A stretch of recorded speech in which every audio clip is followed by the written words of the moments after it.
Hi guys, আসসালামু আলাইকুম। সবাইকে জানাচ্ছি ঈদ উল ফিতরের শুভেচ্ছা। ঈদ যেহেতু অনেক গরমে পড়েছে, তো এই গরমে কিন্তু এই ধরনের ড্রিঙ্কিং ডেজার্ট শরীরের জন্য খুবই ভালো। যদিও রেসিপিটি খুবই কমন, বাট আমি বাসায় যেভাবে এই ডেজার্টটি তৈরি করি সেই রেসিপিটি আজকে আপনাদের সাথে শেয়ার করছি। আশা করছি রেসিপিটি সবার কাছে খুবই ভালো লাগবে।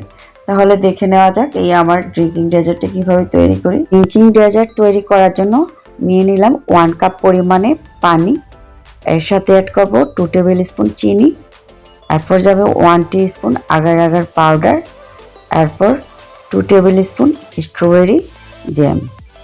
এই সব কিছু দিয়ে একসাথে ভালো মতো নেড়েচেড়ে মিশিয়ে নিব। এরপর চুলায় বসিয়ে মিডিয়াম টু লো আছে অনবরত নাড়তে থাকবো।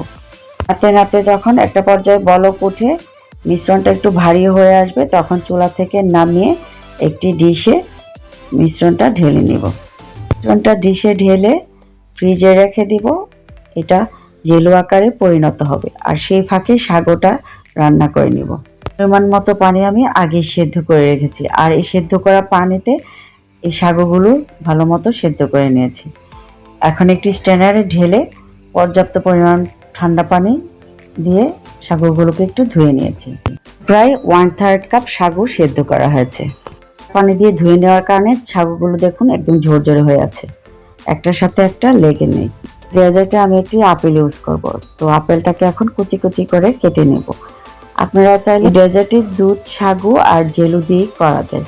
কেউ আপেল দিতে না চাইলে এটা স্কিপ করতে পারেন। আবার কেউ চাইলে এটার সাথে বেদানা বা আঙ্গুর অন্য কোনো ফ্রুটসও ইউজ করে। এই ডেজার্টটি খেতে খুবই ভালো লাগে, আর শরীরের জন্য এই ডেজার্টটি খুবই উপকার।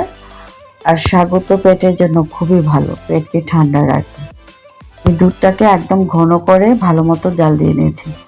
চাইলে দুধ, কনডেন্স মিল্ক, স্ট্রবেরি জ্যাম, সাগু একসাথে ভালো মতো জাল দিয়ে নিতে পারেন। তারপর ঠান্ডা করে এগুলো মিশাতে পারেন। এখানে প্রায় 1/2 লিটার দুধ, এর সাথে 2 টেবিল স্পুন কনডেন্স মিল্ক। আমি কিন্তু এর সাথে কোনো প্রকার চিনি অ্যাড করি নাই। কনডেন্স মিল্ক থেকে আমি যে পরিমাণে মিষ্টি পাচ্ছি এটা দিয়ে আমার হয়ে যাবে। আপনাদের হাতের কাছে যদি স্ট্রবেরি জ্যাম না থাকে, এর পরিবর্তে রুয়াবজা ইউজ করতে পারেন। দুধের সাথে স্ট্রবেরি জ্যাম, কনডেন্স মিল্ক আর সাগোগুলো মেলানো হয়ে গেছে। যাবে অ্যাপেল ও বাদাম কুচি। এরপর হচ্ছে প্রথম যে আমি জেলু তৈরি করেছিলাম, এই জেলুটা একদম ভালো মতো সেট হয়ে গেছে। এগুলো কেটে পিস পিস করে এর মধ্যে দিয়ে দিব। চাইলে আপনারা বিভিন্ন ধরনের কালারিং জেলু ইউজ করতে পারেন। জেলুগুলো ঢালার পর দেখুন ডেজার্টের কালার একদম চেঞ্জ হয়ে গেছে, দেখতে খুব ভালো লাগছে। আর এই জেলুগুলো খেতেও কিন্তু অনেক ভালো লাগে। আমি যেভাবে স্ট্রবেরি জ্যাম দিয়ে জেলুটা তৈরি করেছি, ঠিক একইভাবে শুধু কালার অ্যাড করলে বিভিন্ন ধরনের জেলু তৈরি হয়ে যাবে।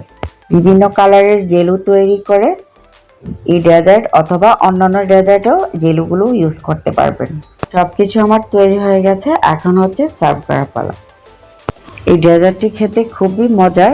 বাসার ছোট বড় সবাই এই ডেজার্টটি খেতে পছন্দ করেন, আর অতিথি আপ্যায়নও করা যাবে এই ডেজার্টটি দিয়ে। ঠিক আছে, আমার আজকের এই সাগু, অ্যাপেল আর দুধ দিয়ে মজাদার ড্রিঙ্কিং ডেজার্ট রেসিপি আজ এখানে শেষ করছি। আশা করছি রেসিপিটি সবার কাছে খুবই ভালো লেগেছে। তো গাইজ, রেসিপিটি ভালো লাগলে একটি লাইক দিয়ে আপনার ফ্রেন্ডস, ফ্যামিলি মেম্বারদের সাথে রেসিপিগুলো শেয়ার করবেন। আর এমন আরও ইন্টারেস্টিং রেসিপিগুলো পেতে চ্যানেলটি সাবস্ক্রাইব করে আমার পাশেই থাকবেন। তো সবাই অনেক অনেক বেশি ভালো থাকবেন, and thank you so much for watching. আল্লাহ হাফিজ।